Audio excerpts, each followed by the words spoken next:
welcome back to another episode of The Diplomats, brought to you by diplomacybriefing.com.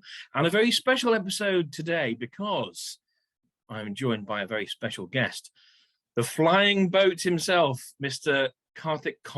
Hello and welcome. Happy to be here, Chris. Amazing. You are fresh from having fun in San Jose at the whipping tournament. Did you have lots of fun? Oh, indeed. I mean, it was just incredible. I mean, the people that showed up to whipping, I mean, they are the people that make diplomacy fantastic. Like, diplomacy is a great game in and of itself, but it is nothing without the people that make up the greater community. And it was great being able to see a lot of people for the first time in person, right? There are people I played with many games on Backstabber, virtually face-to-face, and then many people who I've played with not virtually face-to-face, but online. And like full press. So that was fantastic. I thought, I mean, the wine tasting event that Siobhan and Adam organized before the tournament was great. All the lunches and all the beers that we shared, like, together with everyone was fantastic. And then obviously the diplomacy itself. I mean, managed to get the upper hand on Ed in one of our games, which makes up for what happened in this terrible game. And then and had a great game with, like, some hobby legends like Chris Brand, Nicolas Ahuge, and David Hood when we were all put together on the same board right next to each other as neighbors. So that was a really good time. Shark-infested waters in the Bay Area then. Yes, very much so. Very sad, happy waters. Well, it's good to see you with a smile on your face, despite sadly being eliminated at the midpoint in this game in 1905. So thank you for joining us. And yep. What I'm hoping we could perhaps go through the game and see how things were going from your perspective, a little insight into the diplomacy and what your thinking was with different moves. This won't be shown until after the end of the game, so don't worry about dishing the dirt on people that might be used against them before the end of the game. So let's start at the very beginning, shall we? Which was the power selection. You came in as 7th seed. Yep. No one dropped below you, and you ended up with Austria. You seemed pretty happy with that. Yeah, Austria is a power I really enjoy playing. It's not my strongest power, but it is one that I probably find the most fun of any power besides maybe Germany. I'd probably say France is my strongest power to play, but Germany and Austria I definitely find to be the most fun and most enjoyable. So I was happy to get Austria because I thought I was going to be stuck in Turkey after being very nice to Riaz and Andre on game B, and not pushing for the 14 center, 16 center board top I probably could have secured if I just kept pushing. So very happy to get Austria and not Turkey in this case. And I think I don't think the power selection is what hurt me here. I think it's my own poor diplomacy that did, but yeah. Well, I think you're dangerous in any country, frankly. It's taken some adjusting from my perspective to see you eliminated from a game, because it doesn't seem to happen all that. It happens more often than it should. Let's put it that way. Happens less often than it does to me. Perhaps true. So we're looking at spring 1901 here. What was your thinking going in? I know that these look to me like pretty standard and rather neutral moves from Austria here, but less so from your neighbours. So can you give us a bit of an insight into how those early negotiations were going? Right. So my early negotiations was basically just trying to set as nice a stage as possible for what were going to be my eventual decisions in 1902, right? Austria has relatively extreme flexibility in 1901 to kind of do what they want. I mean, they were going to be writing the same orders pretty much no matter what for two of their units. The only one that really matters is the Viennese unit, and really making a decision whether to go to Galicia or to DMZ it. And in this case, I really wanted the DMZ, and I got Spencer or Tarsier to agree to it at first. And then he ended up walking it back, perhaps because he decided that he wanted to go south, perhaps based on that with other negotiations with other countries, perhaps because he wanted to work with Turkey more. Only he can really speak to that, because everyone obviously only gives each other half information here.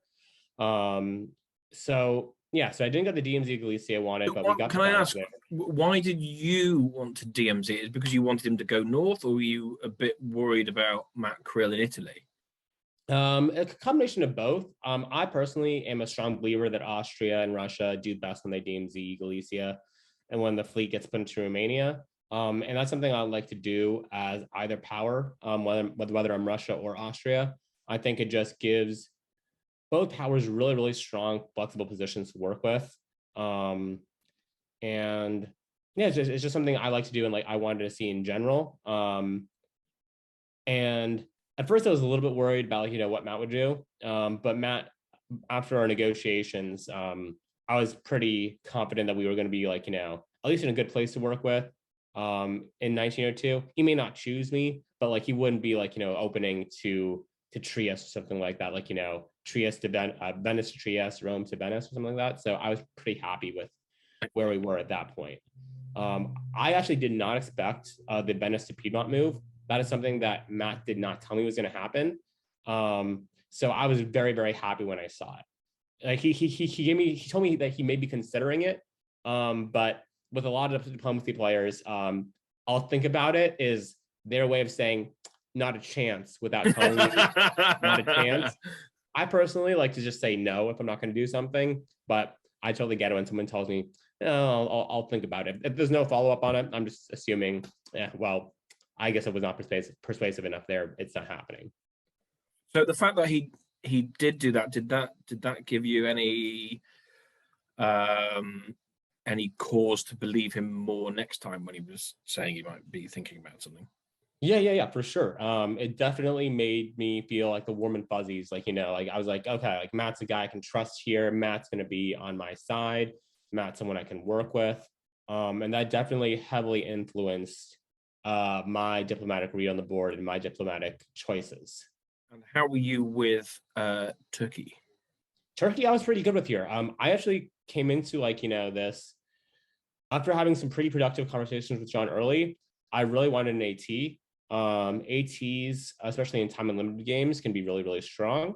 I think they're underrated and they're underutilized. I think, which is why I decided, when I got the chance to do an AT with Chris Brand at Whipping, I definitely took that opportunity because it's just something that's fun to do. I mean, counting both gunboat and full press and face-to-face and so on and so forth, I played probably 700 games of diplomacy in my life. Most of them are gunboat games, but I probably played 250 odd full press and face-to-face virtual face-to-face games. And eventually you get tired of doing the same thing over and over again, right? You want to have some variety, some fun, see if you can mix it up a little bit. And this was something I found really, really fun to do. And I really wanted the AT to happen. It didn't end up working out because of diplomatic reads I was getting from other people, but yeah. So this when these moves went through, who did you think? I've got an ally here. You're looking at Italy for sure. When Italy moved to Piedmont, that was such a strong signal. It's like, hey, Karthik, I really, really want to work with you here. I'm willing to do what it will take to make it happen. Let's stick together. Let's AI. Let's roll. So I think at that point was when I really started to put the pressure on Tarsier to get the fleet in Romania, because it's like, well, if I'm working with Italy, it'd be really, really nice to have Russia on side, because the issue with an AIT, it can be done and it can be done well. Don't get me wrong. Do not take this as a across the board repudiation of the AIT. But the issue with an AIT on a board like this is it causes a lot of tension if your primary partner is Italy. as Austria, because you two will both have very competing interests on what you want Turkey to do. When you're Austria, you'll want Turkey primarily be building fleets. When you're Italy, you want Turkey primarily be building armies. And both of you will be fighting Turkey, will be negotiating with Turkey very, very hard. And while you won't be fighting each other directly, you'll be fighting each other through press messages to Turkey to try and get your way there, right? And every single time you are on the winning end, you are probably going to be building up some level of distaste and resentment from the other. And you're going to be getting fear, like, from the other that, oh, that person in Turkey are the primary allies here, not them and me. So I feel like, the AIT gives too much power to Turkey potentially in a game like this, which is so high powered, so contentious, so winner takes all, that it makes it a less preferable arrangement to an AIR, which has much more flexibility in how things can be run. Because then you can just collectively deal with that potential threat in the corner. Right. And then just all spread out in your separate ways. Right. Or at the very least, you have the choice, in which one of the two you want to kill, right? Me, I convincing, Italy is like, hey, yeah, Turkey built 4 fleets for you. But I'm still totally on your side here. Let's go AI, kill the Turk. Is going to be much harder to say than hey, Russia, I see you have the fleet in Romania. I'm totally going to go down to kill Italy here. I think it works well for me. You go kill Germany. Or by the same token, it's hey, Austria, hey, Italy. Let's just go kill the Russians. Let's put the fleet in the Black Sea. Let's put some armies there. I'll go into Galicia. I'll force Romania. I'll slide into Silesia. The tactics and the strategy, tactics are probably the least important part of the game, but being able to convince people that what you're saying makes tactical sense is a huge part of diplomacy. And from that perspective, being able to sell this, more persuasively was something that was very important to me. And therefore, I really wanted the AAR at this point when I decided, hey, Matt is going to be very good to me this game. Do you think there was a chance of the AIR happening based on this move by Turkey into the Black Sea? Yeah, I think so. I think there is good reason to believe that is not what Russia wanted to see. I presume Russia wanted to see Ankara go to Constantinople when the Armenia bounce was negotiated. So at this point, I thought hey, there's pretty good reason for Turkey, for Russia to work together with us right now. Russia cannot be happy with this position. Russia is seeing a Turkey bearing down on them. Let's see what's going to happen. So going back to the AIT plan just very, very quickly, there were still attempts by me to make the AIT happen here by potentially getting Matt to consider going west, and by me talking to John about getting up on Russia. I think that's probably the best way to make the AAT work, but there's still the long-term issue there with the bills. But this is still something I was heavily considering and kind of thinking about wanting to do. You've got to think of end game, especially when there's a time limit and you think, right, it's so easy for then Turkey to grab to get over the line at the end, get over the finish line rather. Right, exactly. Yeah, so finish line, because in Nexus games, it tends to be 9-10 centers. That's the finish line you want to be over at the end of the game. And Turkey is hard to dislodge out of them. If you're Austria and you're on 10 or 11, in 1906, you don't feel that confident you're going to win the game. Russia and Italy will still probably be present in some way to counter you. Germany can come down and counter you. There's still a lot of play left. Turkey, you're on 9, 10, 11. You probably built a decent wall, that's going to be hard to take you out of. People are going to try for sure. It's not impossible, but it's definitely going to be harder than it is to make the Austrians feel the pain. Let me roll this on to fall. Right. Yeah, you must still be feeling pretty pleased from what you're seeing. You're still not being able to get that DMZ in Galicia that you were after, although maybe you're not anymore. But fleet in Romania is pretty good for Austria. Right, agreed. No, this was the perfect turn. I basically got almost everything I wanted here. I had Italy heading west, potentially, if they wanted to go west, which would allow me to choose an AT here or an RA. Both of them would be totally fine by me. Both of them could work really, really well. Absolutely, like, a perfect turn from my perspective, because I get that. Then I get Russia putting the fleet in Romania. I get the army in Smyrna going to Armenia. This was absolutely the perfect setup. I was really happy at this point because, like, for these first few turns, I had, like, good amount of time to negotiate. I was able to get what I wanted to happen and just sending a ton of messages. So it was some good stuff. Okay. So this might give a bit more context to what happens next then. So you're thinking, right, if I can make sure that I'm not threatened by Russia, Mm-hmm. and have John in Turkey go after Spencer in Russia, those two can squabble for a bit. Italy is my friend. Mm-hmm. We can then go on the offensive. Right. Yeah. So, like, Italy's my friend. Russia and Turkey are at loggerheads with each other. I basically get to choose what happens, like, this game. Like, I'm in the driver's seat. People will want to listen to me here. Turkey wants my support. Russia wants my support. Italy is very happy to either go east or west, depending on what I like to see, because both of them will work into their interests. And it really depends. Like, I mean, obviously, like, Matt's, like, going to be listening to England and Germany here. But, like, no matter what Matt chooses, like, I'm really happy with the result either way. So long as he's on side and work with me, like, he can go east, he can go west. It doesn't really matter to me, so long as I have, like, Russia where Russia is and Turkey where Turkey is. So this is an absolute perfect setup for me, in my perspective. Like, you could not ask for a better board as an Austria at the end of ball 1901, I think, than the one that you just saw. You're thinking you don't want to upset anything by attacking one of Russia and Turkey. No, not in 1901. I mean, in 1902, that's when I'm going to have to make my decision. And you basically, like, my view is, as Austria, you want to have the flexibility to make whatever decision you want. You want to have people who want to be your ally and people who are, like, making moves, sort of commit themselves to you, while you also make, like, some sort of commitment to them. Like, it's hard to do, like, a tactical commitment to someone as Austria in 1901, and I think everyone recognizes that. And they're not mad if, like, and they're not mad, like, that you can't, because, I mean, they just recognize, like, as Austria, you're going to be writing, like, Vienna to Galicia or Vienna not to Galicia, and then you're going to be taking Greece. Like, that is exactly what you're going to do pretty much every game. I mean, 95% of the time. Like, obviously, there's the 5% of times when things go differently, and, like, diplomacy is never a you always do this kind of game. Diplomacy is a game with infinite flexibility, and any position can be tenable and anything can be done. But I'm just saying, like, 95% of the time, you're going to see Austria do basically what I just did there. Oh yeah, there's no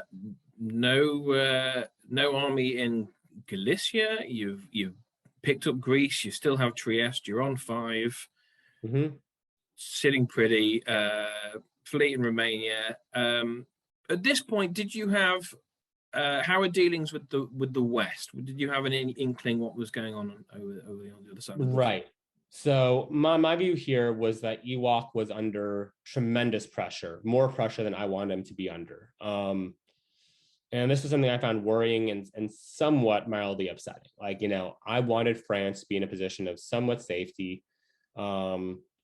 I was really hoping it'd be, like, some sort of, like, FG versus EI, or maybe, like, EF versus IG, something along those lines there, right? Like, where if he's going west, if Matt's going west, that is, that there would be some sort of, like, lock up there, which would allow me to build up tempo in you the don't want your south. ally to grow that much faster than you perhaps will. Exactly. Like, you want some level of equality there, right? Like, and it'd be really, really bad if, like, Matt was able to get out this, like, massive lead on France while I'm still, like, trying to, like, take out Turkey from the corner or take out Russia, like, while Russia's, like, stuck holding Moscow, Ukraine, and Warsaw.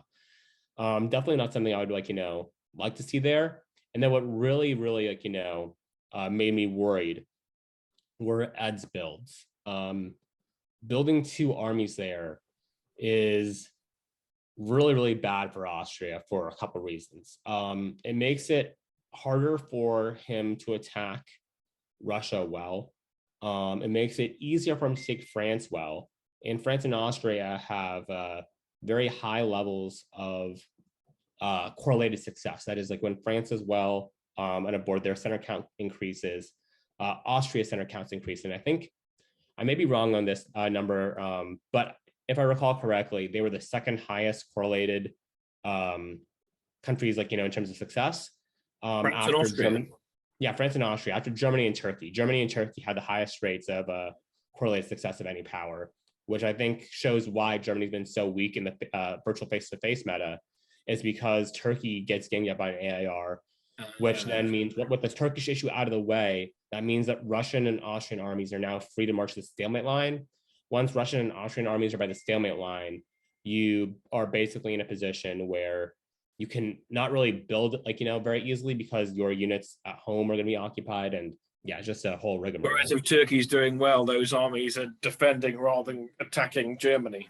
Right, exactly. Like, even if like Turkey's the ally in this case, like, you still have, like, if you're Austria, like 2 units probably, like, hanging back there, be like, I love you, Turkey, like, you're my ally, but like, I kind of need to be a little bit careful that you just don't, like, have this like, massive stab on me. Same token for Russians, you need to be careful you don't go to the Black Sea or do anything along those lines either. Just on those German builds, it was probably always likely to be 2 armies.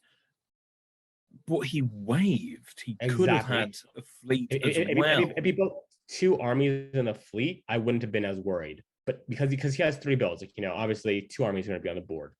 But if it was 2 armies in a fleet, totally fine with that. Like, that's a reasonable position I can be, like, pretty happy from. But with just 2 armies, like, oh, what's going to be coming next? Like, we're also seeing a super strong commitment to the EG. Neither of these things are good. Now, the board will change when we see the orders. But like, shall we head over? Yeah, let's head over. But that's what I was seeing in winter 1901. Okay, so lots of movement here, and some of it quite a surprise. Despite waiving and not building a second fleet, Ed goes into the North Sea to stab England. Meanwhile, you're moving your armies against him, along with Russian army and fleet as well. Right. So basically, this was a product of me and Spencer talking a lot.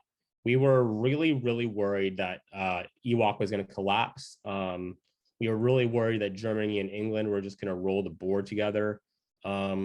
We had no clue Ed was, or at least I had no clue Ed was going to do this. I think Spencer did at a certain point, and then he declined to let me know that.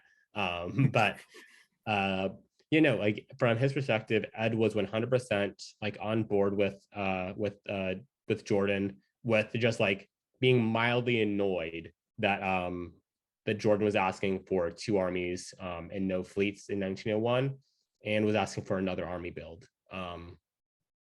So there was some annoyance that was relayed by Spencer, but there was no indication ever, for example, that he was going to be going and moving the way he eventually did. So yeah, that was definitely a major surprise to me. Even so, at this point, you must be thinking, well, excellent, I'll be up to 7. I've got Russia on side. He's coming with me against Germany. He's working with me, supporting me into Bulgaria. I'll be up to 7. I found an ally. At this point, I think is when Lady Razor's famous drawing of me in swim attire was displayed. And what I will primarily blame for my loss. I think that picture is what really, really sunk my game. It made guys like Ed very jealous of my hair and my body, and like, it's understandable that that the entire rest of the board decided to flip on me, like, very soon after that picture was released.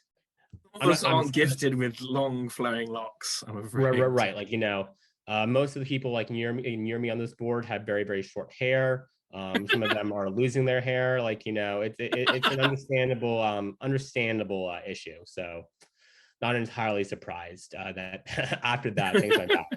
But no, like, on a serious note, looking at this board, I'm thinking, well, this is about as perfect as it can get. So long as me and Russia stick together here, one of us is going to win this board. And that made me very, very happy, because that's a position that you want to be in on a board like this. Like, if you can tell your ally, like, hey, if we stick together, one of us is going to win. Let's just keep going. There's a good reason to stick together, right? And at least from my perspective, when I was going into like, the fall of this turn, like, going to adjudication, that is, I was like, oh, well, there's no way Tarsier stabs me here. He's going to take Berlin. I'm going to take Munich. And then I'm going to take Bulgaria. But then, like, that's from a gunboat perspective. But then some press messages he sent me kind of like made me like, oh, this is kind of weird. Like, he's being like, behaving a little bit differently than the way he normally did, which is why when I was talking to Krill, we were talking about trades of Greece, and so on and so forth. And Matt thought I was going to be going up 2 this turn. And I was like, Matt, like, it's possible I go up 2 this turn, but I'm not like very confident I'm going to be. Like, I think there's a rat going on. So I'm like, I think there's something off here. Like, can we push the exchange until like, later?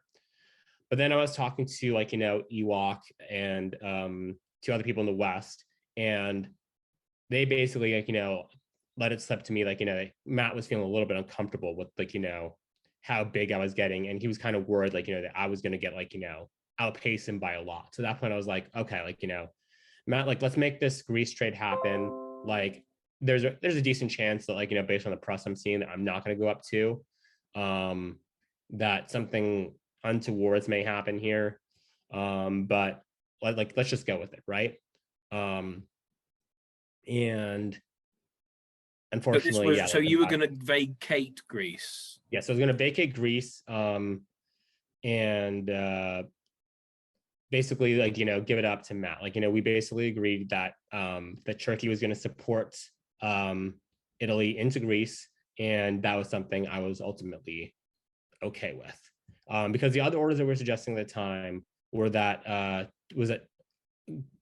Ionia was going to support Greece into the Aegean Sea, or that Greece was going to support the Ionians, the Aegean Sea, or what I really personally wanted, what I thought was the right order at the time, was Ionian going to Eastern and Tyrrhenian going to Ionian. Like, I think that's tactically the best order you can write in that situation, in terms of if you want to actually kill the Turks, and you want to, if you are worried, like, Russia as well, like, I think like that is the order you have to write, and as AI. But at the same time, I was so worried, like, that Matt might flip because of like, diplomatic issues. I was willing to give him a lot and make some suboptimal moves, from a tactical and strategic perspective, to try and keep him on side here. And that ended up being a big mistake on my end, I think. It's a shame Eric isn't here, because at the time he was pointing out that maybe this move west was a little too gung-ho. Yes. And that if you'd sent one army to go work with Russia against Germany, but put the other into following up to Budapest, then that's a more solid position, and might then have prevented what then happened next. Possibly.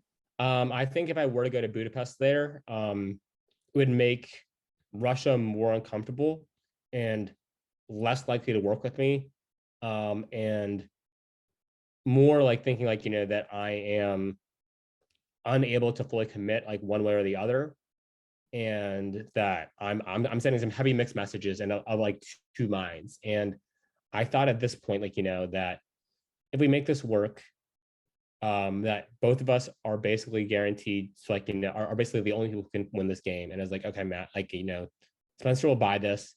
I'm going to like, promise him like, this strong loyalty. He's seen me do a lot from him, so he has reason to believe that. And so long as I'm able to keep gaining him centers, which I clearly was able to do, that he would want to keep working with me. That ended up being a misread of the situation. But I was very convinced at this point, like, that this was the right move, because 1, I thought Germany was going to be working with England. Therefore, Germany needs to like not be like, gently handled. Like, it needs to be like, smashed, and this attack needs to be stopped. Because otherwise, like, if I only sent like, 1 unit up, the Russians, like the Germany would be able to handle the attack, like, relatively deftly, and England would be able to keep France under extreme pressure, and eventually, together those two could crack the French, because at the same time you see England is moving into positions that could frustrate the Russians in the long run. They'll be getting a build, and if EG can neuter Russia a little bit, then suddenly I lose my ability to really attack the Germans particularly well, and that's not something I wanted to happen. So I thought, going gung-ho was the way I had to play this turn. What did you say? Sorry, I couldn't hear you. Grab the bull by the horns. Exactly, precisely. Go horns go by the horns go. Yeah, exactly. Well said, Wardy. Well said. And this is what happened, which is Russia essentially turns on you. I mean, it's not good from any angle here.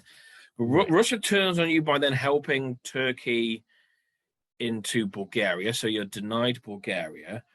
I don't know whether Ionian was supposed to go to Greece at this point. Yes, that was agreed upon. Yeah, you weren't necessarily expecting Aegean to support that move, were you? No, I was I knew that was going to happen. That was probably the best way to just lodge the unit there. And then eventually, what the plan was, we were just going to slide those units, into so Greece would have gone to the Aegean, Albania would have backfilled if need be, and then after that, Greece would then walk out into the Aegean Sea with support, and basically would then have those two fleets that were in position to target the Turkish peninsula. And there was very, very little at that point that Turkey could do to stop us, given that they had the one fleet stuck in the Black Sea with no really ability to move it out. Their one fleet couldn't do anything to our three fleets working in tandem. And I forget at that point, Turkey would collapse, by 1905-ish, maybe 1904, if we get tactically lucky and play it well. And I was like, okay, this is something I can be happy with. If I have to give up some tempo and make some suboptimal moves to keep one of my allies on side, that's something I'm open to doing. And but you're still happy that Krill is your friend. Yeah, at this point, I'm still happy that Krill is my friend. I think it's likely that he's working with me. The move of Rome to Puglia gives me some pause, because you don't want it to be moving on that turn, really speaking. You prefer to be moving the next turn, when the convoy is starting to make a little bit more sense. So, you are a little bit worried about Albania, obviously. But ultimately, if Matt's going to attack me here, there's very, very little I can do to oppose him without getting someone else to join my side first, which I think would be in the logical interest to do. Which we'll get to later in the game, why certain decisions were poor ones by other strategically there, but that's a later argument. Further west, you're not only do you lose Greece and denied Bulgaria, but you're also denied Munich here. My jaw nearly hit the floor when I saw Ed, instead of pulling, he's going up. Yeah. Well, he's not going up. He's in the same. Sorry. He's building because he waited. Yeah, sorry. Yeah. And I think how is he not going down two here? And this must have been. Tell me how you felt when you saw this turn adjudicate.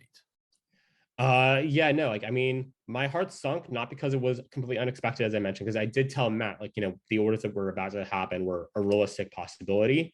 But rather it was my heart sunk because it's oh, this was exactly all my worst fears basically coming to light.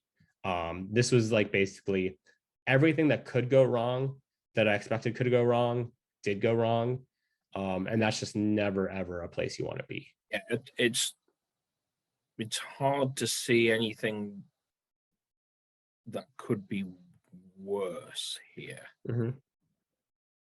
Maybe Moscow to Ukraine. I don't know.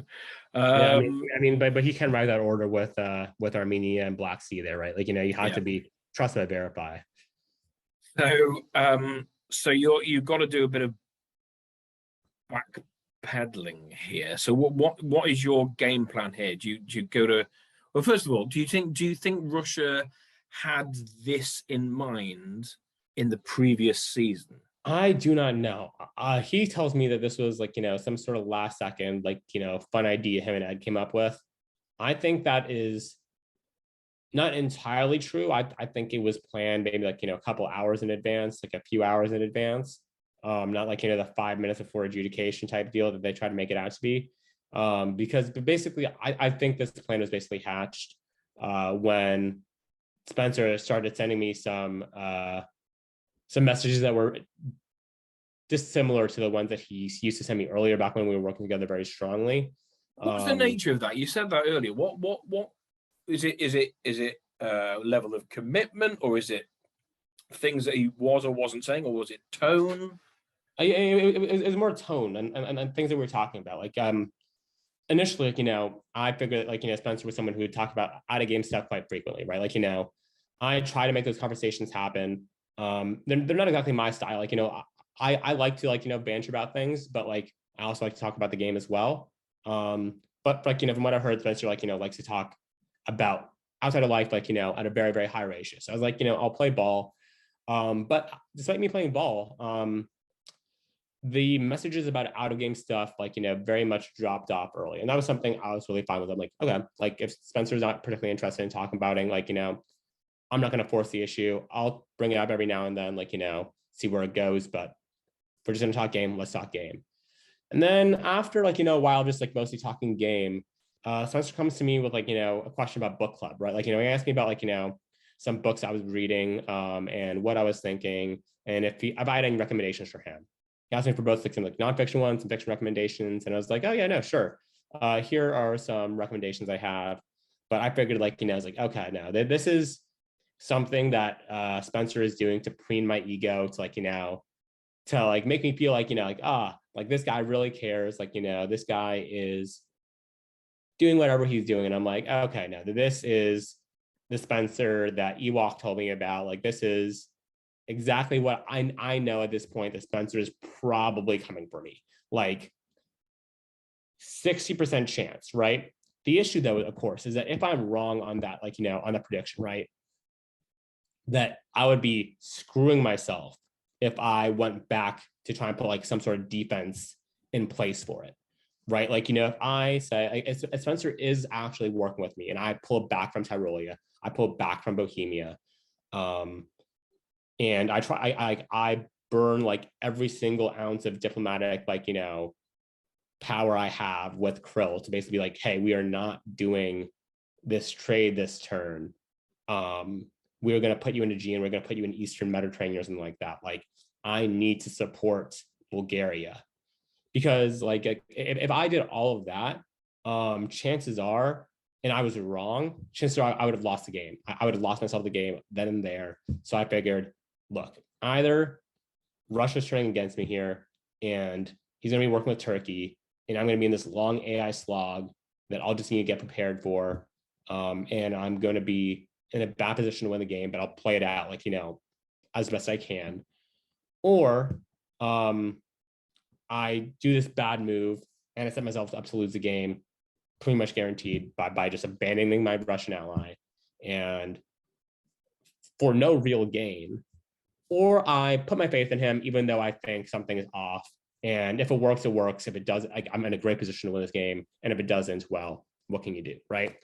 That's how I saw it going. That's my Risk versus reward, right? Yeah, exactly. It's risk versus reward thing, right? Like ultimately, if you're gonna lose, it doesn't really matter how you lost. Not really to me. Like, I mean, like if I'm on like, 2 centers short, or if I'm like, eliminated by 1905 or whatever it was, like, well, same results in the end anyways. I didn't win, right? Like second place on something like this is a very, very meaningless distinction. So I was like, who's that a jab at? Oh no, nobody yet. But no. No. This was more me talking about like why like during this like I will take more risks than I would on a normal diplomacy board. It's because like you have to play the moves that increase your win probability the most, your board topping probability the most, even if it decreases your expected value of centers at the end of the game or your expected position at the end of the game. Like even if it like probabilistically is less likely to like, give you a better score. Like if you multiply the probability change, like, and like all these scenarios by like your end center count, and like you try to do some sort of analysis of that versus just pure win equity. I think this made the most sense from that perspective. Like, just focusing purely on what gives you the highest probability of winning the game at the end of the game. This was your decision. So okay, let's move on.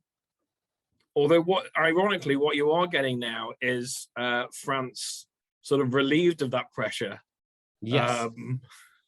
Overly relieved of that pressure, one could say. One could say.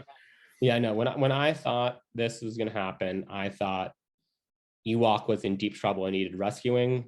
Turns out Ewok is never a damsel in distress. He is the best full press player in history. So should have realized he'd find his own way out of his pickle by working with Ed instead of needing to help him out. We do. Oh, hang on. There's 2 builds from Germany. So yeah, he must have been up 1 because of Edinburgh. He didn't lose anything, did he? Yeah. He got Edinburgh, right? Forgot about Edinburgh. So we do get that fleet. Although, are you thinking it's too late for you now? We've got that army in Warsaw. So presumably you're just thinking, I need to get home to defend from this RT. Right. Exactly. So, this one I'm like, okay, Germany is not going to be able to help me much. They are going to be attacking England. That fleet in Berlin is not going to be going to the Baltic Sea. Couldn't make it there if it wanted to. You'd be playing like a lot of guessing games for a while. And even if he gets Sweden, how much more is he going to do in the end? Not really clear to me. And I was like, okay, no, Berlin's going to keel for sure. Ewok is going to be making a lot of strong play on England. There's not much I can do to prevent it. All my issues are going to be focused at home. Warsaw is going to be going to Silesia. Warsaw is going to be going to Galicia. And I'm hoping right at this point that Silesia is going to be the mover actually to Galicia instead. Like, I'm hoping that either Warsaw or Silesia support the other into Galicia, and that I don't have to deal with Silesia going to Bohemia and Warsaw going to Galicia and Moscow going to Ukraine, because that'd be the true worst case scenario. And I also kind of thought here, the fleet in Romania may get piffed, and then I'd be in a whole world of pain. So here I was basically spending a lot of my diplomatic efforts trying to convince Russia to at least not go full bore against me. Like, I'm like, okay, like you're going to move on me. There's very little I can do to prevent that, but like, don't sell your position out to Turkey. Like, let's see if we can get back together within like a turn or two. If like, you can't make much progress, right? Because like, if you're making progress, well, it's going to be a hard sell for me to convince you to turn, but like, keep your options open. Don't sell out, like, to help Turkey. Turkey will be your enemy eventually. Like, let's play this intelligently. And I think that worked to some degree. With Italy, still aimed at, all the diplomacy was aimed at Spencer, still at Russia. So some of it is. I mean, I was working everyone I could at this point. Like, I was grasping at straws. I was being desperate, but like, I was trying my best to make it work. Here, I was like, okay, like Krill, like you're gonna have me as a junior partner for like, a long time here. Like, let's just keep working. Like, let's blow up the Aegean. Let's get you into Eastern soon after. Like, yeah, this was a tactical mistake. Like, I think like, this is exactly what I feared, but like, this is still a workable scenario for us. Like, we can make this work without like, losing too much tempo. Got to be relieved to see Fleet Naples on the board. Yeah, I was super relieved to see Fleet Naples. It took a lot of work, I think, to get that. And I was like, okay. Huh? What was he leaning towards? No, I mean, he would never tell me he was leaning towards like Army Venice, right? Like, but I think like, there were obviously going to be a lot of voices in his ear from John, potentially from Spencer, probably from Ewok, probably from Germany as well. I think almost everyone besides England would have been wanting an Army Venice there, right? Because felt loved. Yes, I felt loved here. Like, that Matt decided to build Fleet Naples. I was like, okay, this is some good stuff. Like, this game is not over for me yet. Like, I have hope. Like, so long as that Fleet in Romania remains there, so long as Italy is working with me. Like, I still have win equity. Like, I can still win this game. Turkey is going to be going down, and I can negotiate myself back into Greece. I can negotiate, like, myself into Bulgaria probably. And this is, while a short game still, there's still plenty of time left to be played. So here we go. You sort of took the gamble that Russia was gonna support himself into Galicia and not coming behind you into Bohemia. So you go just straight into the dots, not trying to do anything sneaky like bounce Galicia or anything. Just get home. right. But then you get support from Russia this turn. Right. So at this point, I'm like, okay.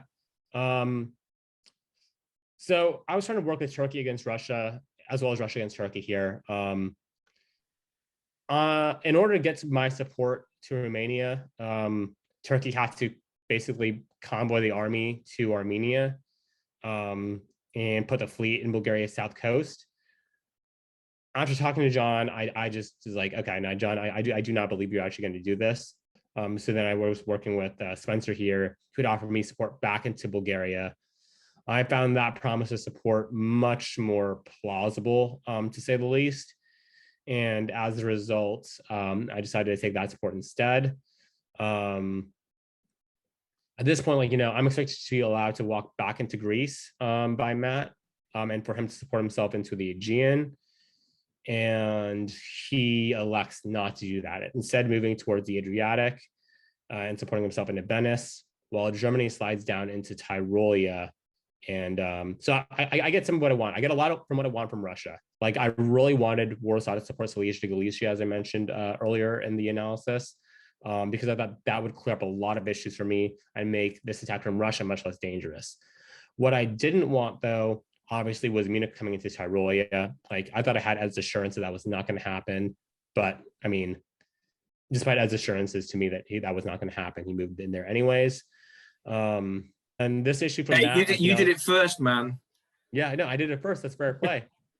No, I can't complain too much about it. Ed had every right to do so after I moved on him. So turnabout's definitely fair play. I looked at this though and thought, well, first of all, I think this is the right choice from you, because you do not want two Turkish armies. Yes, in Romania and Bulgaria.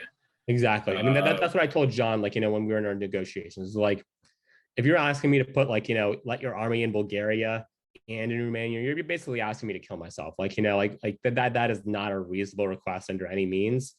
And I mean, that was just a continued relitigation of, like, what I felt were unreasonable requests that were being made. So I was like, okay, well, I guess Spencer's my only hope right now. So I'll have to try and do what I can to make this work. Because, like, I want to work with John Anderson here. Like, I thought, like, he was my best bet. If I could get that army to go to Armenia, we could, like, reasonably make this AT happen. But it didn't happen. So at that point, I was like, well, I have to do the best with what I can. The other thing I thought when I looked at this was, yes, you're getting support from Russia, but I really don't like the army in Galicia. It doesn't look like it's there to help. Right. My thinking. Did you try with the trying to get the old band back together in the Balkans, well, like with the attack on Bulgaria? Did you try and negotiate Galicia being empty? Yeah, I did. I tried to ask for, like, Silesia, Warsaw to Ukraine, because basically Spencer told me that, like, he was gonna play this turn defensively. He's gonna make sure that I couldn't, like, backstab him or do anything to him there. But, like, he wasn't gonna go hard on the attack on me. So it was like, and he also told me that he wasn't gonna attack Ed. So I'm like, okay, I mean, if that's the case, like, Silesia, Warsaw to Ukraine, that accomplishes your goals, does it not? And then he told me, he was like, Karthik, like, you're just not going to convince me not to go to Galicia. Like, I'm going to Galicia.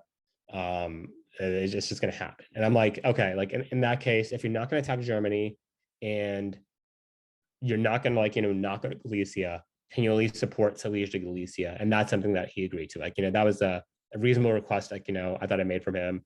And I think he thought so as well, which is why I think he agreed to do it. That was the concession. Yeah. So then you don't have to worry about Russia going into Bohemia now. Right, exactly. Um, although maybe it would have been useful against these black armies coming down now. Possibly, but we'll see what happens with those purple armies later. Okay, let's head into fall 1903, and Galicia not being friendly, neither is Tyrolia, and we didn't really talk about Italy there moving in position all that much, but yeah, here's the convoy from Apulia into Trieste, and this is just unfortunate. So what's the deal with Greece here? Is that to tap support from something? Yeah, so that was just tap support, like prevent like Greece from supporting Ionian to the Aegean or something along those lines. Basically, I was trying to get back together with John here. I was trying to work with him because I was like, okay, Russia can't actually really help me here much. And I figured that what was going to happen here was either I get the Russians on side not to attack me, or the Russians are going to support Germany into Vienna. Because I viewed it as very, very unlikely that that Tyrolia would support Galicia into Vienna. That just didn't make any like logical sense to me. And then in the south, like I guess sorry, like not in the south, but like around like Trieste, I was like, man, if I can convince Ed to support me to hold here, I would be golden. Like, and that's all I really need. I was like very confident the orders are going to be exactly what they were, but the convoy to prevent me from being able to cut support. Venice being the supporter of the convoy of Apulia. So I was like, okay, the only way I can beat this order, because Galicia could tap Vienna if he's working with Italy here, which I viewed as a very, very strong possibility. So it's like, okay, like, I need to get Ed to support hold Trieste. That's the only way it survives. And I failed to do that. I mean, Ed would never tell me that he was not going to do it, but given the fact that like he was online, clearly talking to others, and then just not responding to me for like the 4 or 5 hours leading up to adjudication, I'm like, okay, like, no, Ed is clearly like, not going to give me that, like, support. So now I need to figure out, like, what else to do. Like, and so I definitely like, changed my plans there. I was like, okay, I'll guard Budapest. I think I can convince Tarsier not to support like, Ed in. I think he recognizes why that would be bad. And unfortunately here, what ends up happening is Turkey taps Serbia, which I think was a really, really bad decision from the Turkish perspective, because when you're enabling all these armies to come across, like, into Austria like they are, while not having like, while being kind of pinned by like Russia and just like not being in a good position to go RT, you're putting yourself in sort of a junior perspective in the IT, and that's not a position you really want to be in. But he's not going to like, get in unless Serbia leaves, which is unlikely.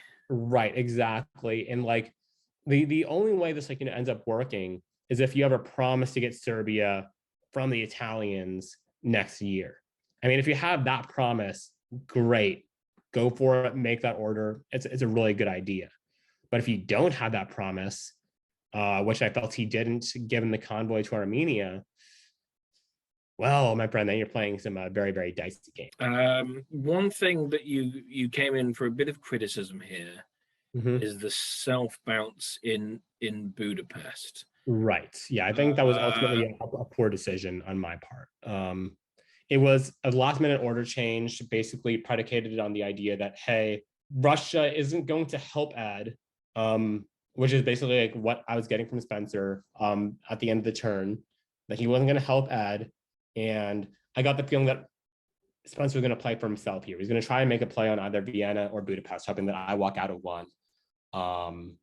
Or that he would top Vienna to get to guarantee Trieste for format, and like therefore I needed to make the defense that I was making.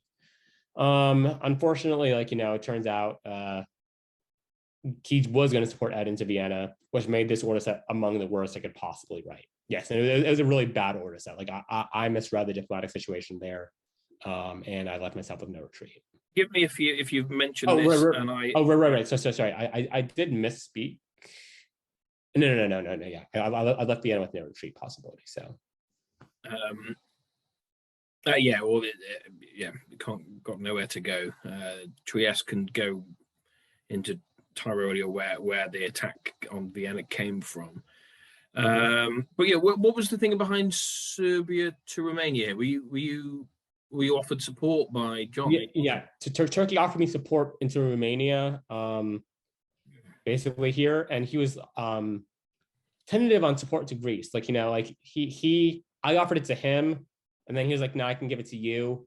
And I was like, basically, he seemed to want like me to be this like annoying buffer against Germany and the Italians while he dealt with the Russians. And I think that's like where he saw his growth path coming from, because he figured like presumably that after he's in Sevastopol, he could probably just lodge from Romania as well, and then join into the pickings of me. But GI gets stalled out, so they don't get everything. Then he ends up going with this order set, which I thought was like an interesting one to say the least.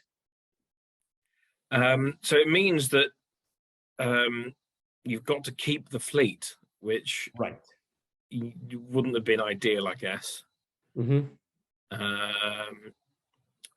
So here we are. So yeah, you've got Serbia, an empty Budapest, and then you've got an army in Tyrolia. Oh, so you do get rid of the fleet here, Yeah. So you do have two armies, but it's Serbia and Tyrolia as opposed to Serbia and Budapest. Right. Yeah. If I hadn't felt bounced, I could have had it in Serbia and Budapest, which would have been a much nicer position to hold. But still awkward. Yep. But better. Army Naples, which feels like it's going for a convoy. Probably that's the only purpose for putting the army there, is if you want a convoy to Albania.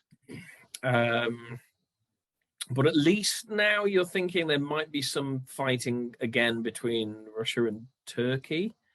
Right. As long as you can turn one of Italy and Germany against the other, then you've got a chance of getting back in the game. Right. So yeah, my view here is my path to getting back into the game is having RT fight each other and then getting Germany and Italy to turn on each other. If I can do both of those things, like I don't have a great chance, but I have a chance, and that's a chance I was going to take and play for. Serbia, yeah, you read the convoy. Unfortunately, it's with support, and Serbia gets blown up by IT cooperation. Right. And overall, I would say that this move was one of the tactically, and strategically one of the poorest moves, because this move turned what would have been a very, very potentially winnable solution for John. If he was able to have some sort of Germany pinning the Russians, Italy growing but not overly strong, into a position where this game is only going to be won by one of FG or I.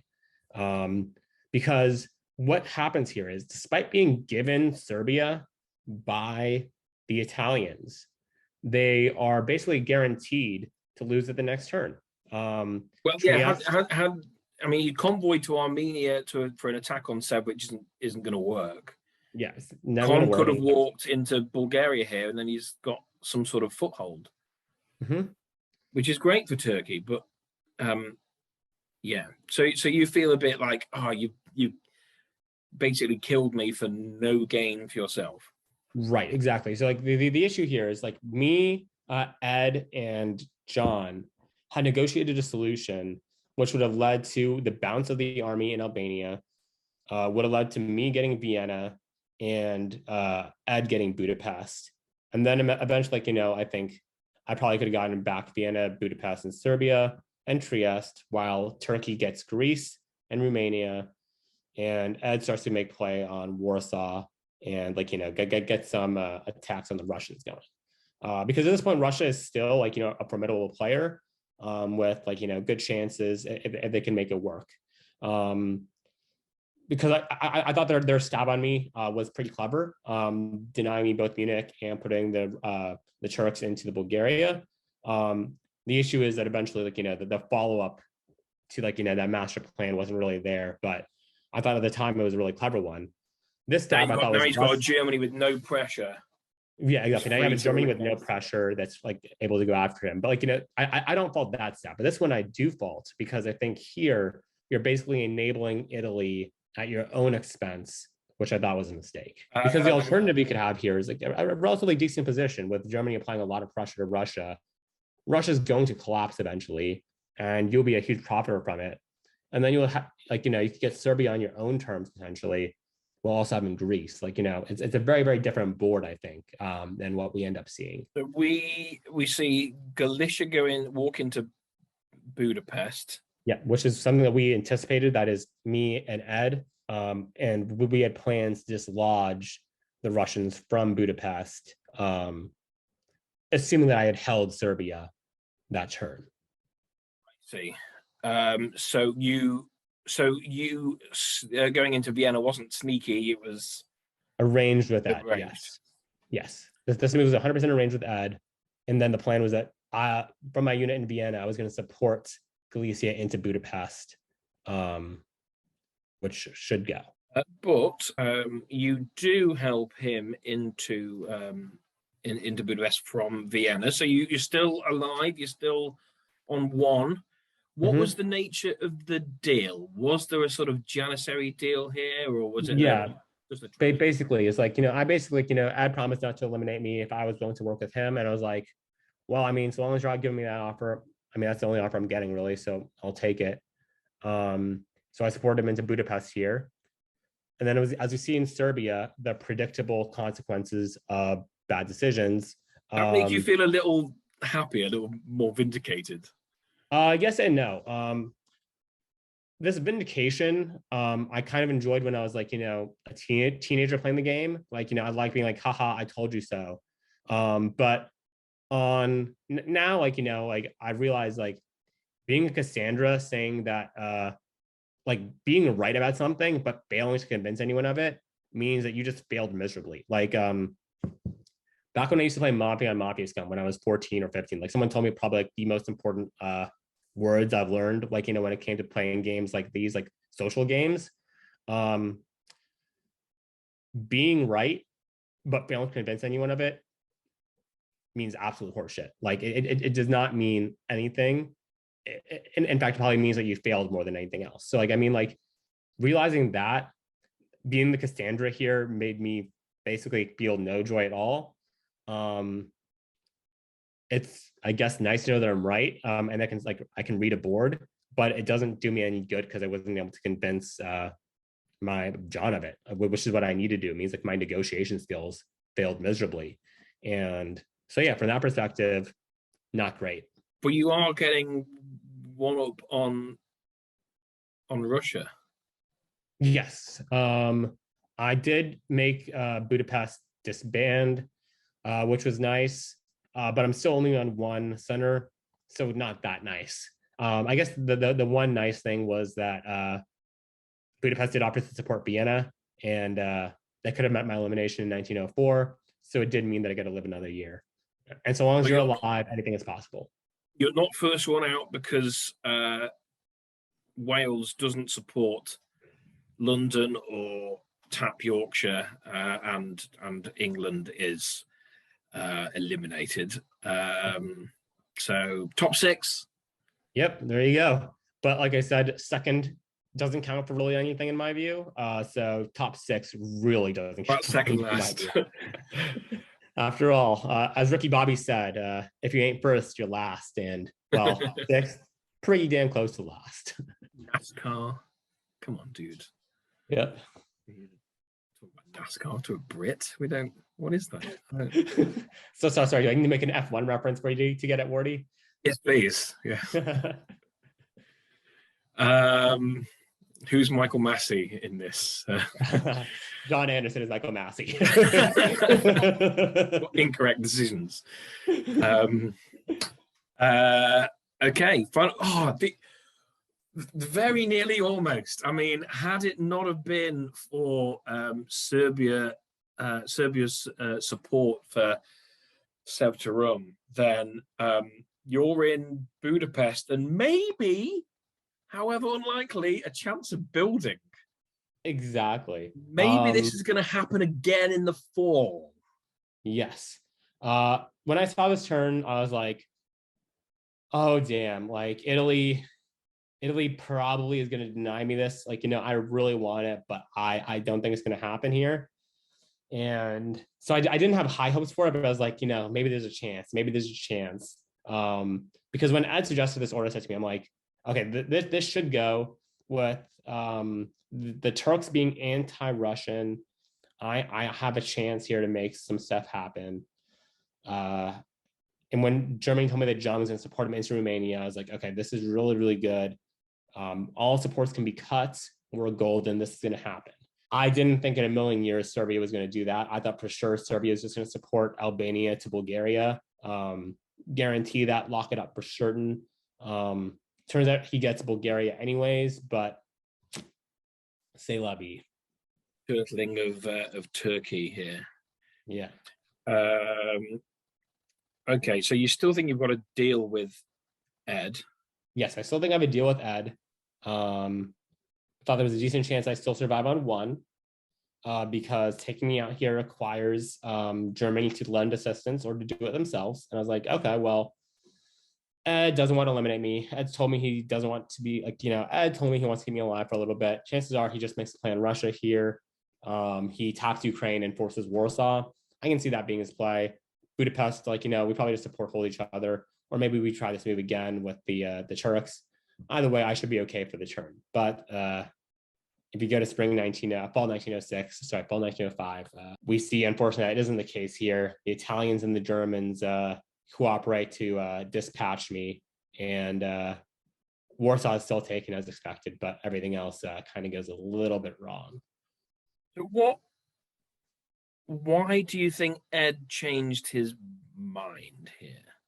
I don't know. I think this was probably a deal, like, worked out, like that if Germany was supporting to Vienna, that Italy would be able to go west, like, because they don't have to like worry about me being like an annoyance, like a pestilence, like, a thorn in their side.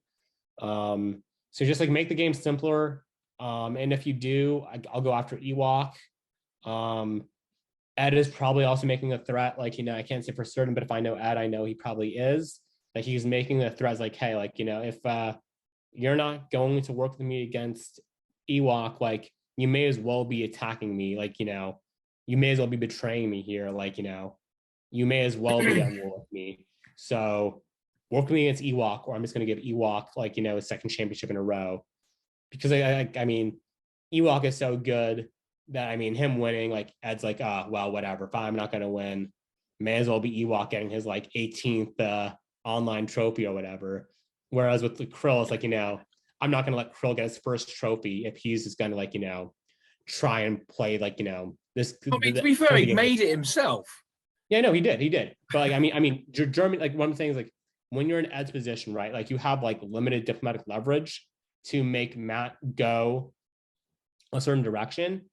And if Venice to Tyrolia doesn't seem very anti-French. Right, which is why I was so surprised at it. Like, then, like, I was trying to look at the board and trying to make sense of it, and that's like when I tried, like, kind of struggled to see, like, what is Ed getting from this? Like, I'm very confused. Like, what the actual he loses Budapest and Vienna both is what happened. Without a Red Army there to help him, the Green armies are gonna swamp.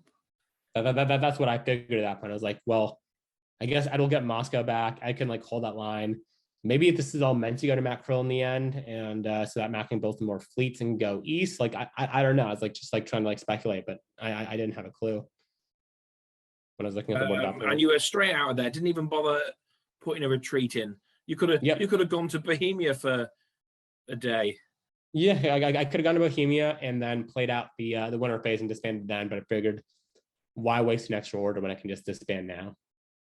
That is when we say goodbye to you from the game. What looked momentarily in spring 1902 so great for Austrian growth suddenly just sort of falls away, and that's the way it goes sometimes, I guess. Yep, that's the way the cookie crumbles. So what thoughts do you have about how would you approach it differently in the same circumstances? Where do you think it really got away from you, if you could pick a moment? I mean, if we go back to the turn where Russia betrays me in 1902 fall, I think is when it was, or 1903 maybe. Let's see. When you're denied Yeah, Munich. yeah, 1902 fall. Yeah, here. I think there are a couple things I did wrong here. One, I think I should have been sending a lot more messages to Russia this turn. Around here is where I get like really busy with work. There were a few big releases that we were doing, like, at the time, and that just like took up like almost all my time, like, in terms of like being able to send presses, like working nonstop. So like I still sent some good messages. I still tried as hard as I possibly could. But I think, like, to give the round the clock reassurances that people like, want and like to see, like, in order to feel like safe, I don't think I could give those, like, as easily. But I think if I was able to, like, talk to Russia better and to keep convincing them that, like, hey, like, taking Berlin, you got to do it. Taking Munich, we got to do it. Me taking Bulgaria, like, we keep pressure up on Turkey. And then, like, I'll stab Italy for you. Like, I swear, like, if we stick together, we'll win this game. One of us will. I think if I could, like, have, like, just, like, send that message maybe, like, 5 or 6 more times over those 24 hours, I think I would have been in a better position. Maybe. How many messages are being sent back and forth, by the way? Oh, there are a lot of messages being sent back and forth in these type of games, especially because we're playing on Discord and not on Backstabber. There's just like a lot of there's like a high volume of messages being sent. They're not going to be as long as they would be in if we were sending it on like the website itself, because I mean, when we were in board, like in the semifinals board with Riyadh, right? There were messages I sent to Austria via Backstabber in year 1 that were 2,000 words in just one message at one iteration. And that's not something like anyone, I think, did during this game. I don't think there was like a single 2,000 word chunk message being dropped. Certainly, like, I don't think there were like, I think it dropped like 4,500 to 5,000 words on Austria in spring 1901 alone. Because if you recall correctly, during that game in 1901, as I think Riaz and others have mentioned in their AARs, Austria basically told me the moment he figured out who I was, that the flying boat was Karthik. He told me that he was going to send Trieste to Adriatic, Vienna to Tyrolia, and Budapest to Trieste. So I had to do an incredible amount of work to convince him not to do that. And I think if we were just sending Discord messages back and forth, that I would have failed to convince him. But because, like, we were able to send these messages on Backstabber, and we were able to get all our thoughts out at once and give like long, cogent, coherent, thoughtful replies to everything, I think that allowed me to succeed there. Like, I think Backstabber is where I felt, like on the site itself, whether it's WebDip or Backstabber, sending press on site is where I feel like the most comfortable and the most at ease. I think I tend to prefer in-game chat rather than Discord or something, right, personally. So you have been the subject of some wonderful artwork by Lady Razor, but not just Lady Razor right in this game. Yes, so that's true. Spencer's kid gave me some good artwork as well. Like, there's been good artwork all around. But I will say, I think everyone in the Nexus community generally recognizes this one undeniable fact that the game of diplomacy is the least important part of the actual Nexus finals. Everything is about the Lady Razor art. It is what makes Nexus finals. And it is absolutely phenomenal. Here. So let's have a look at a few of these and see how prescient or fair or otherwise they might have been. This first one shows you and John.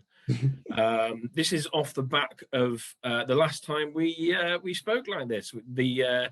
The interviews that immediately followed the power selection at the start of the game, and you were talking about the Central Powers Alliance, or Central Triple, Right.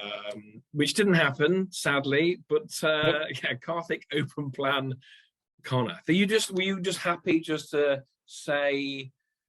Was it attempt at misdirection? Was it you're happy to say what it is, and stop me if you can? Or did I not do my job and make you realize that it would be heard? So it was the answer to that question is yes. It was all three. So actually no, not misdirection really, but it was more like, in these interviews, no one says anything honest about like, what they're thinking, or like, what they believe. Like if you listen to a lot of the interviews, like, people just say, oh, every player on this board is so good. Everyone on this game is going to be amazing. I mean, which is true. But then they'll say like, oh, who do you want to work with? Like, like if you had like your ideal board, both agnostic of player and understandable players that are there, I'll say, oh, I'd be happy to work with any player that's happy to work with me. I'm happy to work with any pal that's happy to work with me. I have zero preferences coming to this game. I'm just happy to see what happens and take it from there. And I mean, I think if you listen to like all these players, like, actually when they begin their negotiations, it's clear all of them have like plans that they're interested in going with like pretty early.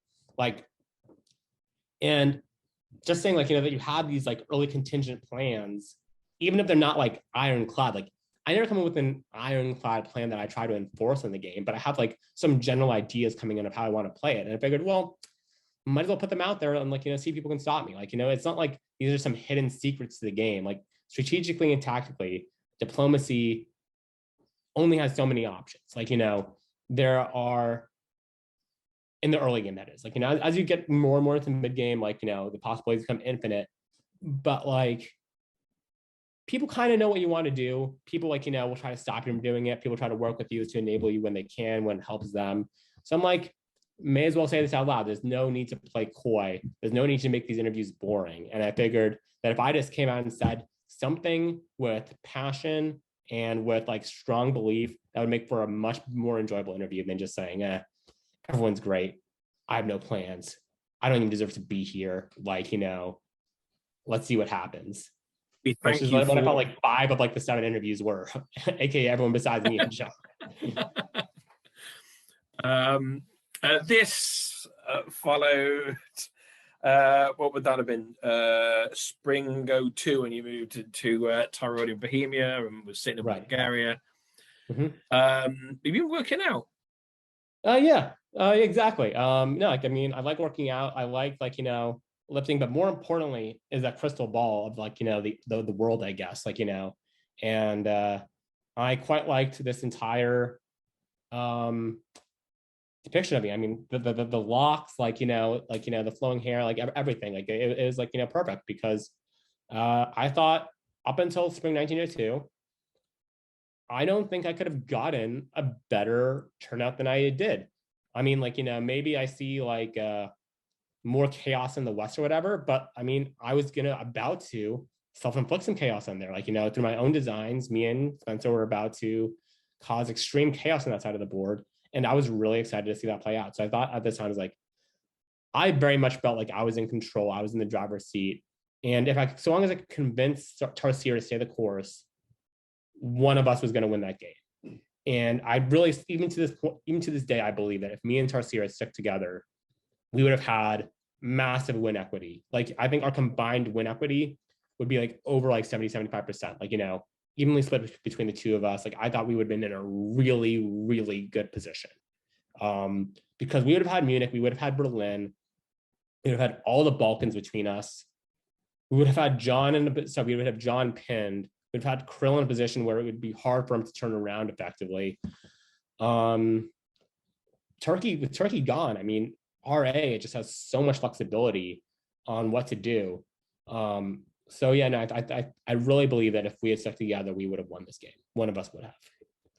Maybe, I think Spencer probably does get the upper hand on me. Like, I think Matt would have been more angry at me and more willing to stall me out.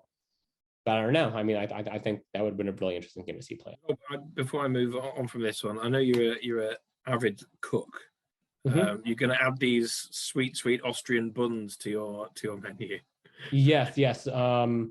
I definitely have to start making them Austrian buns. Like, I think that's something I need to cook.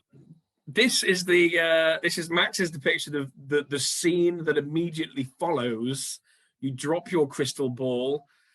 Your muscles are still looking good. You're now wearing a diaper though. Yeah, exactly.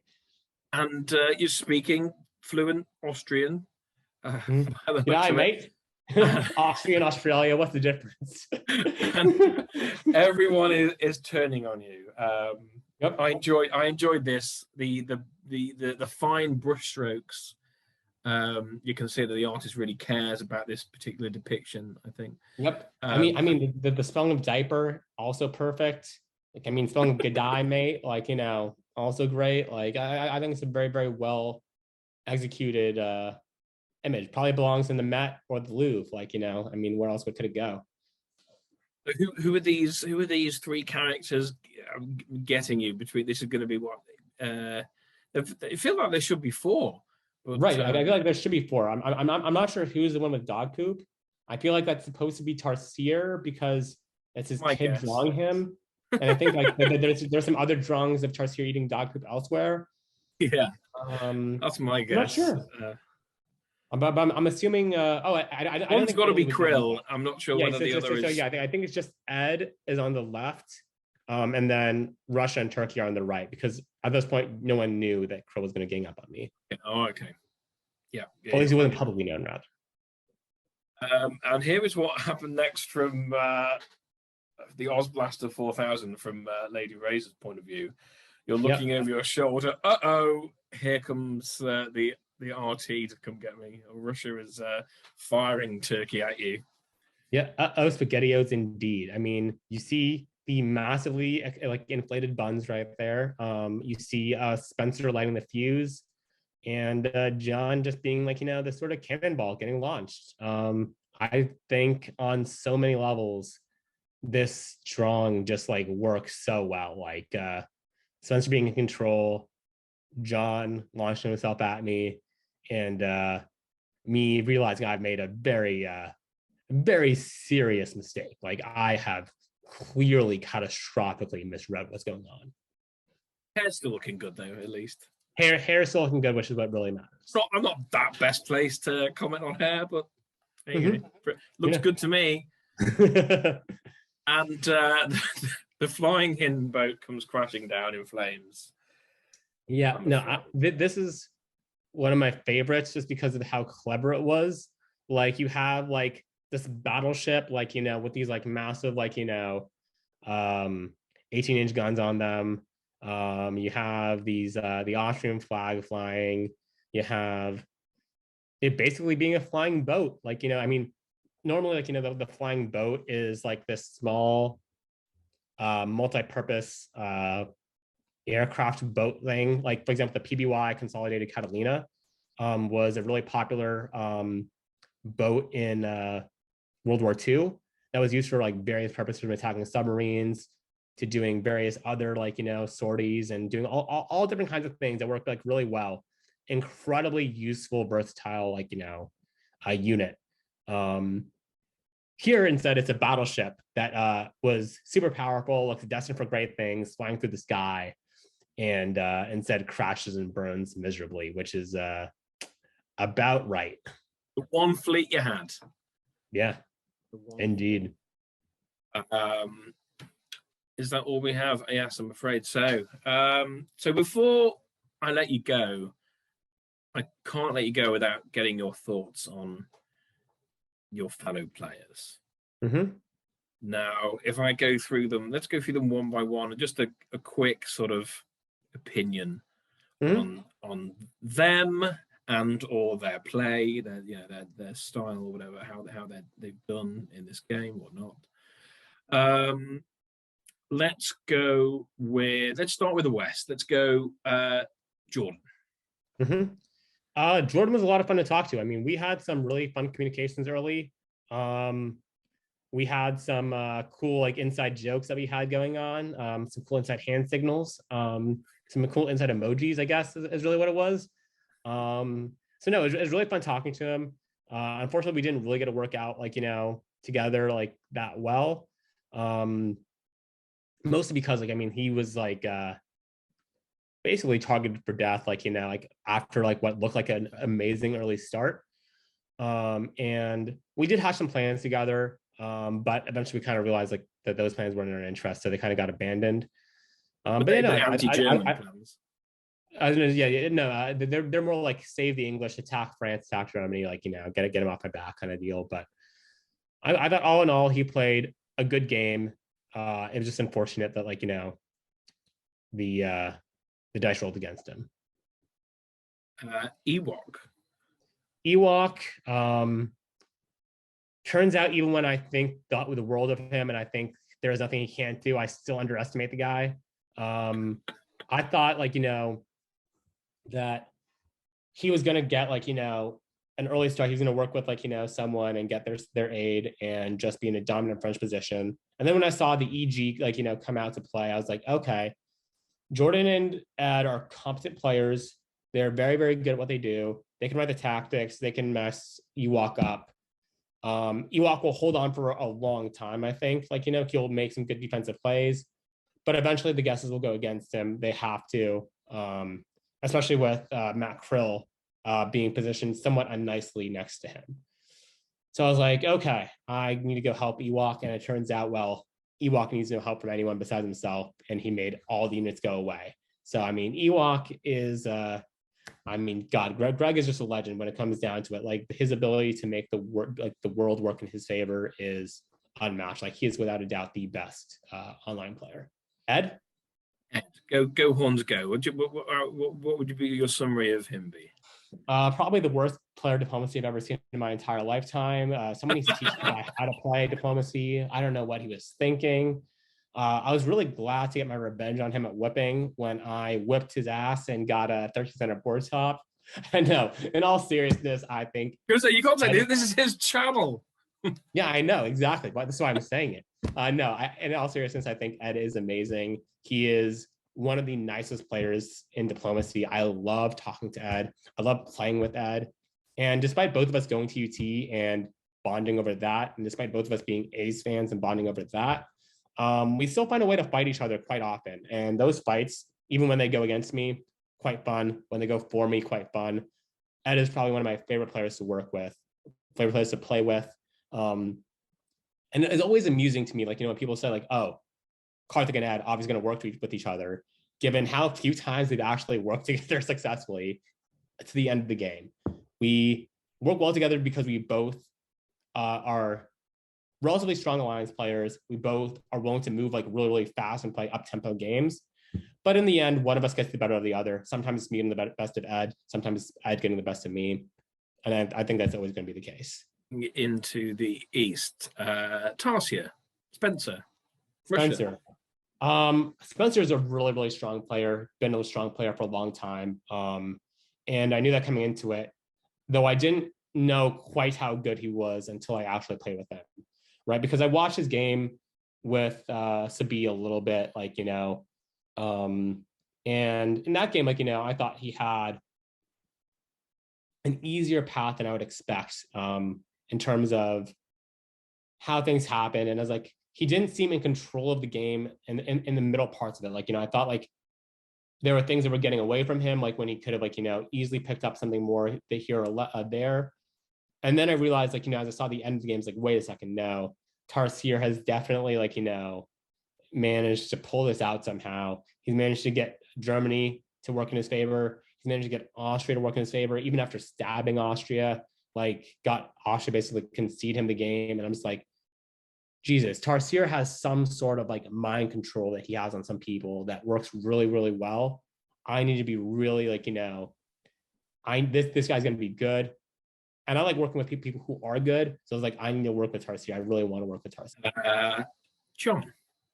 John is a player who have had past experience with playing, and I think the world of him as a player normally. I mean, when I played with him in BDL, when I played with him in at Tempest, I was like, damn, John is a really, really strong player. Like, I think in the 2020 season, after Tanya Gill, he was like the second best player in the hobby that year. Like, he was dominant in 2020. Like, The only thing that stopped him from being like, he's one of like, one of the best seasons ever was Tanya Gill having just a monstrous season there, just dominating everything. But I will say that this game, like, I was more confused by John Anderson's play. Still obviously an incredible player. But we just could not get on the same page. We, from negotiations on Constantinople, the build there, to then the play on Serbia, to the play like not preventing Albania from landing. I really wish that I could figure out what I did wrong from him. That way we could fix it going forward, because John is someone I really enjoy talking to, like both in press and via voice. So I definitely want that to be something that does work in the future, because playing with him is super fun. Because I remember this game that I played with him at Tempest, when it was me as Austria, Nicolas Sahuge as Turkey, and him as Russia. And we had this very, very famous goat rodeo basically going in on the East after we took out Italy. And it was just a huge conflagration of this biggest mess going, where we were just trading dots back and forth among each other in this war that was going nowhere fast. John got the better of me that game. Yeah, exactly. A gypsy doodle. John got the better of me that game. He definitely outplayed me hard. He played an incredible game there. And I learned a lot from playing that game with him. So hopefully, next time we finally have a strong alliance that we just carry across the board. Especially if I'm on that board. Yeah. Matt Krill, Italy. Matt Krill, just an incredible game played by him. I thought when he stabbed me, that stab was going to go miserably from him. I thought for sure Russia and Turkey were either going to make quick work of me and dispatch me, or that Turkey was going to work with me against Krill there, and he was just going to get stymied by me and Ed working together in collaboration. And it turned out that Matt had a much, much better read of the diplomatic situation than I did there, right? He was able to grow massively off that stab, getting Trieste, supporting John into Serbia, and then supporting himself into Serbia, supporting himself into Bulgaria. Just a really incredibly well-played game by him that created a situation where he can really plausibly be the winner of the game, despite not looking like he had that much win equity even a couple of turns ago. Or sorry, a few years ago. How about the Austrian player, the flying hidden boat? Yeah, the flying hidden boat. The tale of two cities. I would say this is a tale of two boats. The first boat was really, really fucking good. I don't think you could ask for better play from 1901 to spring 1902. Unfortunately for that second flying boat, the games don't end in 1902. And I think I played a pretty miserable game thereon. Obviously, being busy with work is a partial excuse, but it isn't really a particularly great one. I still could have played a lot better. I really need to do a better job of keeping Russia on side there for taking out Munich and Berlin. Failed to do that. Ed significantly outplayed me there. I needed to keep Italy on side and keep pushing on Turkey. And I probably should have pushed for more optimal orders. That was a strategic miscalculation by my part that both Matt and John took advantage of. Both of them outplayed me there. And then towards the end, it was clear that I just got outplayed by everyone, by Germany, Russia, Italy, and Turkey. I got outplayed by the grit, which I think is the tale of why I am dead in 1905, 1906, whenever I died, and they are still playing on. It was just a very poor game played by me in the final 3 years of it. As someone who saw his beloved AFC Wimbledon get relegated the other day, after failing to win any of their last 27 games, despite having been leading in 13 of them, Jesus Christ. I can well sympathize with the things were going great and then turn to dust. yeah, you have my sympathy. Well, here's to hoping that the next 27 top boards do not go like this. Yeah, we'll be. I'll be here. I'll be here to let you support emotionally and otherwise, if it does turn to that. But I have more faith in you than that. Thank you, Warrior. Finally, we are, as we speak, we are in fall 1907. Mm-hmm. I'm looking at 10, 10, 9, 5. Mm-hmm. Who do you think is going to win? Can you show me the board? I actually haven't been keeping up with it that much because I was on a road trip and then I was at whipping. So I actually haven't seen like the past couple turns. You mean you've not been tuning in all the time to watch Eric and me? I do plan on catching up with it, but I will say that enjoying the beautiful just nature that is Big Sur and playing some good diplomacy and drinking a lot of wine and beer at whipping were my higher priorities, I must admit. So I'll skip through from where we left off. That's okay. Fall 1905. Okay. Double fleet build from France. Army is from the other two. Okay, interesting. I guess Ewoks bring the fight to Matt. Like it or not, here I come. We're spring 1906. That fleet, that Southern Fleet for Russia finally goes, and interesting. France into North Sea. Serbia supports Bulgaria, Romania. Oh, so I was about to say, I wonder if Krill is going to negotiate with John, saying like, hey, you can take Bulgaria, but if you are like, you need to like keep your fleets in nice places because I need to go deal with Ewok. I don't think John will honor this deal. I think John will try to play for the win here, and I think if Krill misplays, that John may have more of an opening than I previously ascribed him because of how this board is looking right now. Interesting. He does come back a little bit, John. That's Italy taking all of the Balkans, but he's helped that's two nice John and as a army build. But Germany can now use Turkey pretty well here. Yes, there we go, as expected. Oof. This game is going to get really dicey, actually. So this is the last move that's happened. Mm-hmm. And so there's movement here from Turkey. Still a bit of not really fighting here in the north. Mm-hmm. And this is the current board state going into fall 1907. Mm-hmm. We've had a bit of a break due to whipping. Mm-hmm. And I think it's been pushed back again, the deadline. So as we speak, I think we're 24 hours away from this turn going through. Mm-hmm. So who'd you fancy from this? So what are the center counts now? Like who's on 10, who's on 9? All right, Germany's on 10, and who's on 10, France on 9. I don't see this ending well for Krill. John's going to be trying to play for something, and John has easy access to his centers, but at the same time, Krill does not have a good way to defend both against France and Turkey. I don't see John having the necessary momentum to catch up because I think he'll get Romania. I think he'll get Greece. Getting Serbia would be tough, but even if he does, the only way for John to win is for Krill to throw it to him, saying to Greg, "If you're not moving on, Ed, I'm just going to sit here." Who knows whether he's going to do that or not? Right, exactly. I think that's his only path to victory. Maybe our pal Lex Luthor threatening to eat the dunce cap on television.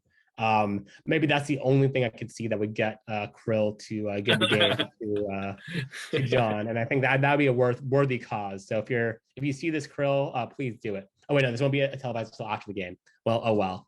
But no, who do you fancy then between Ed and Greg? Is that where you're going here? Yes, that's exactly where I was going. I think the winner is going to be one of Ed and Greg here. And I think both of them have already had to talk on who's going to win. I think there's going to be some sort of condition that would cause Germany to win, and there's some sort of condition that would cause France to win. I'm not personally privy to those conversations. I have no idea what those conditions are. But I think they have already negotiated the end of this game between the two of them. Like, I think both of them know how this game will end in the end. One of them is going to win. One of them won't. But this isn't going to be like some like glorious stab that no one sees coming. I think they have some sort of agreement between the two of them that one of them is leaving this game. I thought they were both too competitive for that. Come on, we want to see fighting. No, because both of them know if they fight too hard, they'll be giving the game to Krill. So they're trying to find some way to manage that, right? Like, like they need to fight each other to maximize their chances of winning. But if they fight each other, they basically give the game away to Krill. This is the problem with eliminating 3 players. Right, exactly. First, like 6 years of the game. Mm-hmm. Like there isn't that malleability anymore. Right, exactly. Like, now you have like France and Germany like abutting each other, and they need to find a way to avoid like basically just giving the game away to Italy, which means that they need to have some sort of like arrangement like this, or something like where they play nice as much as they can while still jockeying for that position.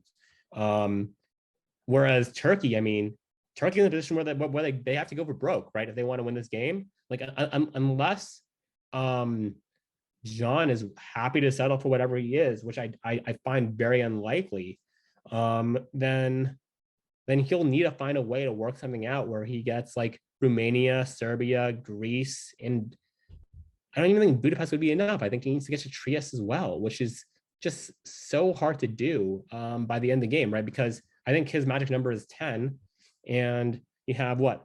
1, 2, 3, 4 between Romania and then Budapest down to Greece. That's 9. Trieste maybe for 10.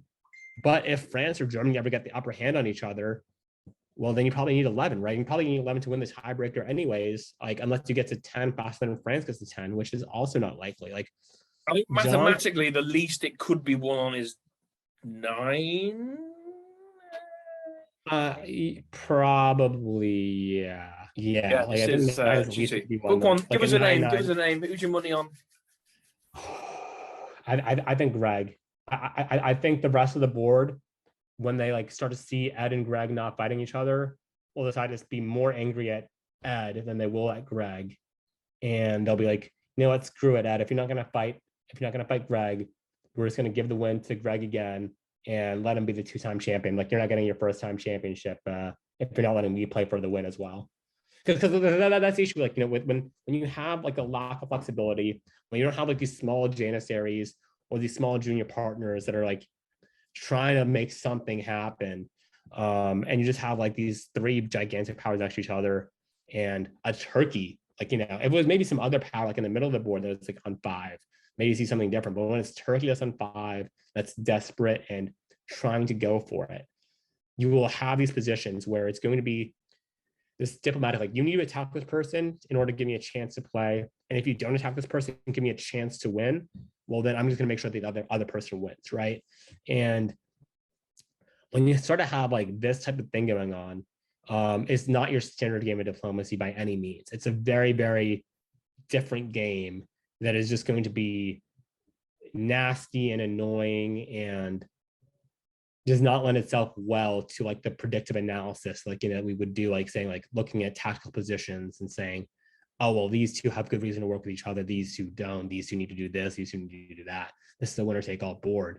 So people are going to be trying to do whatever it takes to increase their win probability. And that means that they will have competing interests that are going to be increasingly difficult to balance against each other. This is why I suppose there's only been, I think, 2 eliminated in previous Nexus finals, and when you get up towards that, half a gone sort of mark, then I think Roni Mordvanov described it as the board as being ossified. Yes, as a result of that, which I think is pretty fair. Yeah. The thing I would say that would cause it to not be entirely ossified is the fact that it's a winner take all board, which means people need to make plays. But I think like the plays that you would like to see are not going to be these like gorgeous stabs, but like these like threats to throw, and eventually, like, that's how someone's going to win this game. Diplomatic more than tactical. No, not even diplomatic more than tactical, but more being like, you're my second choice, not like I'm enforcing my will in the game, like diplomatically, like I'm getting what I want diplomatically, like through concessions and negotiation. But it's like, well, fuck that other guy. Like we are going to I'm going to punish him with every single fiber of my being because he didn't give me a chance to win. And I think it's a shame, that's how it ends up working out. But I mean, it is what it is. It's the game. They need to work around that. And I think it's a good reason why you don't want to eliminate players too early in these type of games, because it limits your strategic flexibility a lot. Like if Conk was still alive, if I was still alive, if Charles was still alive, if two of us were alive, there'd be a lot more interesting dynamism to see, who goes where do people get their dots, what are the horse trading going on, things along those lines. Well, it'll be interesting to see how we've got 7 turns left, 7 phases to go, so we'll see what happens there. Karthik, I'm very excited. Very sorry to lose you, but 6th place in, I don't know, 100 odd players. That's not a bad top percentage there. And can't be too sad about that. Thank you very much for joining me for this great chat. It's been good for me to get insight into what was going on in the game. And thank you for playing. Thank you so much. Pleasure to talk to you, Chris, or Wardy, whichever you prefer. Cheers, Hindenburg. Cheers.